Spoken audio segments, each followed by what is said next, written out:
Okay, y'all, so I said I probably wasn't gonna do a video today. I just decided to step into the kitchen and go ahead and do one.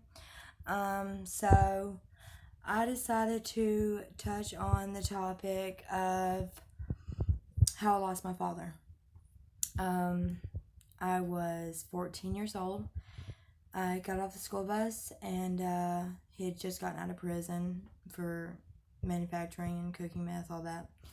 I just got out of school and he had actually changed his ways and had been out for about 6 months. So get off the school bus and my dad's acting really weird. And I was supposed to go see A Perfect Circle for the first time. And I'm like, Dad, can I still go? And he's like, no, you need to wait here. So, anyways, he knew it was coming. He told us before he was having these recurring dreams, but I didn't think much of it. Anyway, so, my stepmom, uh, one of them, I'm not gonna go and add names because I'm not gonna put anybody out there, but anyways, so they were doing drugs with the next door neighbor, and it was a lesbian lady. I have nothing against lesbians, but it was, considering my stepmom was married, that kind of messed up the things she was doing for the drugs. So, anyways, my dad and my brother went and got our van, and it's literally 2 houses down. He brought it back, and he told them to take her kids and go, and wasn't going to let them take my little brother and sister because they were high as a kite. They were outside arguing, and I was getting ready to go out there because I was keeping an eye on my little brother and sister at the door. At the time, they were 2 and 3 years old, maybe 3 and 4.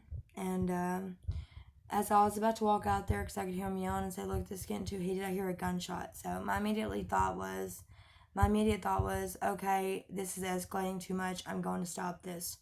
So I go to walk outside the front door, and that's when I hear a blood curdling scream, call 911. So me and my brother both met neck and neck, running to go to call 911 at the neighbor's house across the street. And my brother ran back and was given CPR. I remember my brother was wearing his church clothes that night. He was a devout Christian and always was up until the day he died as well. But my dad was shot in the aorta. The woman coming over, and because my dad told them to leave and get out of his yard, she shot him in cold blood right there, and ended up only spending 2 years or less in a county jail. But so my brother was giving him CPR, and I remember running up to my dad, and I know it's bad, and I'm yelling, "I love you, Dad, I love you." And my face blocked out everything. From all I remember seeing the smoke rise from his body, because it was January 19th, it was cold outside, and I remember thinking, wow, I didn't know your feet sat up straight ways when you're, dead. And I was just in complete shock. And the police told us, could we please pull ourselves together, grab the babies, and get next door, which I did. And then I went in the bathroom and continued to puke. I went to my sister's house for the night. She came to pick me up. And I had blood all over the bottom of my pants. And after my brother had been giving my dad CPR with no luck, he came to hug me. Blood covered all over his face, mouth, shirt was drenched. His white church shirt drenched in blood. And he held his hands out to give me a hug. And I said, "Oh, bro," and I pointed at his shirt.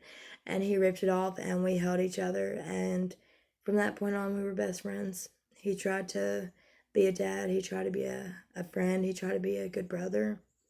And I miss him every day. And I miss my dad. But the point of this story is there's more to come. There's more horrible stuff that I've been through. And,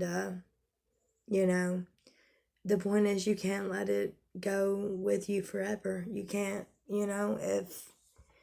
if by statistic standpoints I went and, after everything I've been through, I'd be on the street selling my body for drugs, for my next fix, living on a mattress on the side of the road. I really would be. And I didn't actually imagine a tear up, but thinking my brother always gets me. My dad was a better man getting out of prison, but he has been dead some years longer than my brother, a few anyways. And like I said, my mind blocked a lot. My mind blocked a lot of it out. So, but with Tim, I remember every detail for 2 weeks that he was dying in the hospital. I still have dreams, and it's been like 12 years. And I know Timmy's watching down on me, and I love you, bro. See you when I get in heaven. And anyways, so I just want to let you people know that, you can lose people. My mother was never there. I had my first daughter's dad's mom said she was gonna adopt me unofficially, so she was like my mother figure. She was amazing. We had Christmases together, I'll never forget. Yard selling, everything. Just everything, even tanning. And of course, she passed away 6 years ago.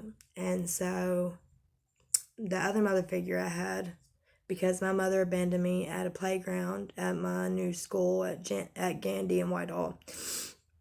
She abandoned me there and disappeared for a long time. My dad had to come pick me up from school. This is touching way back, obviously. I was in like second grade. But anyways, so then I had my Aunt Jeanette. She took me in at 14 after my dad died and stuff. And they're all dead now. Not my mother. She hates me. She lets me know she hates me. But all my mother figures, they're dead. And I was lucky to have them while I did. That's all I have to say about that. So, I've lost a lot of people in my life, y'all. I've lost boyfriends to death. I've lost aunts, uncles, nieces, nephews, cousins, best friends, dad, brother, everybody, I've even faced an adoption alone because the father said he couldn't have kids, and he could. And when I got pregnant, he bounced out. After we lived together for over 6 months, he just disappeared in one day.